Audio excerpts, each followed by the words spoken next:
things and do things that I would be known. Remember, I wanted to travel the world and be able to inspire and encourage people to do amazing things.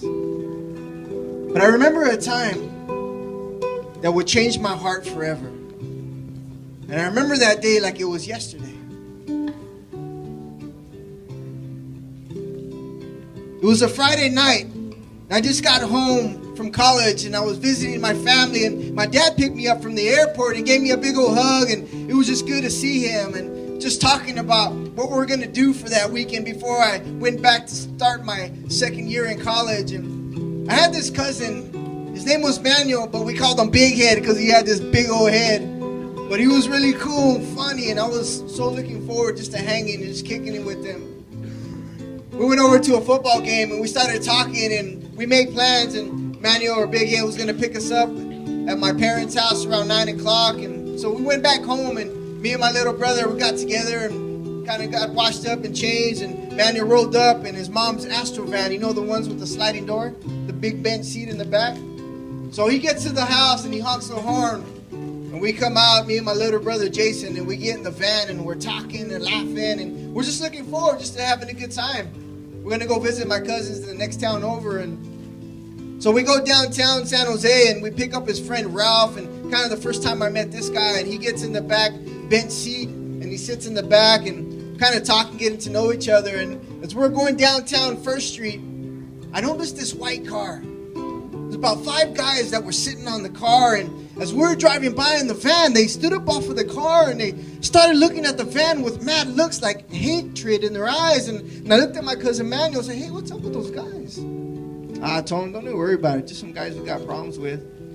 So, all right, cool. So we kept on talking, laughing, and we picked up this guy, Fred, who was a really cool guy. He's a DJ, and he jumped in the van, and we're just kind of laughing and talking. And we're about to get to the freeway, and I noticed that same white car that those guys were sitting on, I mean, they were tailgating us. I mean, almost to the point to make us wreck. And I told my cousin Manuel, "Hey, pull over. These guys are going to make us wreck." And so Manuel pulls over, and that car rolls around the left-hand side of us. But instead of keeping on going, they turn around, and they face us. And all of a sudden, I take off my seatbelt, and we're sitting there. Kind of no cars are moving. And I'm looking at my cousin Manuel, and I'm looking at that car, and all of a sudden, my heart starts beating.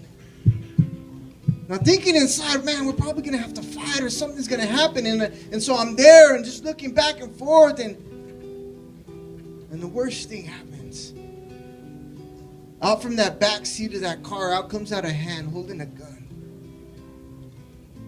And we get down as fast as we could, and the gunshots went off, and they just started shooting at the van. And I remember that car screeching off, and I look over, and I see all this blood on myself, and I'm trying to see if I got shot. And I look over at my cousin Manuel, and the bullet had shot him in his cheek, and it came out the back of his head.